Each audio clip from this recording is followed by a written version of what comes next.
Good morning, class! Sejam bem-vindos a mais uma aula de inglês. E hoje na nossa aula de inglês nós vamos conversar um pouco sobre o apóstrofo mais S.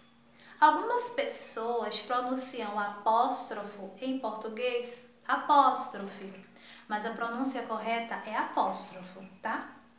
Em inglês nós pronunciamos apóstrofe, apóstrofe. Então hoje nós vamos aprender sobre apóstrofe mais S, ok? E o que significa apóstrofe mais S? Primeiro, o apóstrofo é aquela, como alguns dizem, vírgulazinha voadora. Isso mesmo. Mas o correto é chamar apóstrofo, tá? O apóstrofo mais S, ele pode indicar posse ou pode indicar uma contração. Vamos lá a alguns exemplos para vocês aprenderem mais um pouquinho. O carro do Pedro.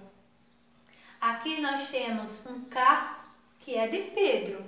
Então a coisa possuída é o carro. E quem o possui é Pedro. Se nós fôssemos grafar em inglês, a ordem da frase se inverteria.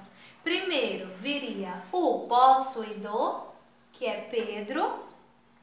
Depois nós iríamos substituir o dó, que é a posse, pelo apóstrofo S.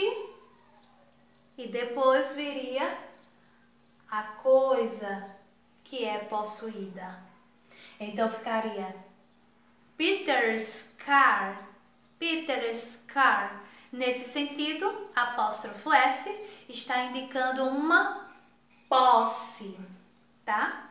A outra forma que nós utilizamos apóstrofo S é uma contração do verbo is, que vocês ainda vão estudar, mas que tia já adianta um pouquinho, bem brevemente. O is é o verbo ser, que aqui na frase está usado como o é. Então nós temos ela é alta.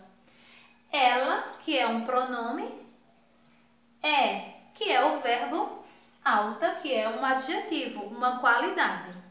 Então, em português, nós temos duas formas de traduzir isto, certo? She is tall ou she is tall. She is tall ou she is tall. Notem que vai significar a mesma coisa. Só que nesse segundo exemplo, nós temos aqui a contração do verbo is.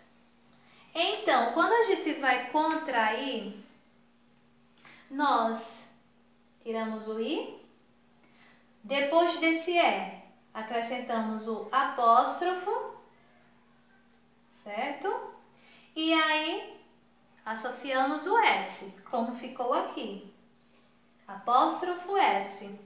Nesse sentido, está indicando uma contração do verbo is, depois do pronome.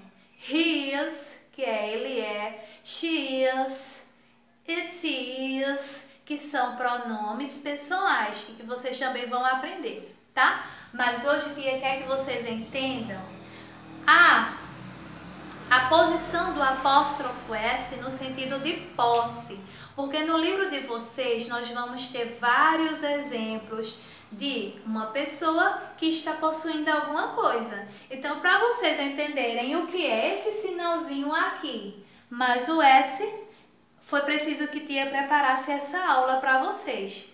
Então, fiquem ligados que vocês estarão vendo o apóstrofo S no sentido de posse no livro de vocês. Tia já explicou um pouquinho sobre isso numa aula passada, tá? Quando a gente estava falando sobre outro conteúdo e em que apareceu também o apóstrofo S. E tia conversou com vocês. Mas hoje tia achou necessário fazer essa aula, deixar gravadinha para que vocês fiquem relembrando e futuramente, se vocês precisarem, vocês terão ela salva, tá bom? Então, façam as atividades de hoje, caprichem e daqui a pouquinho nós estaremos juntos. Um beijinho, até mais!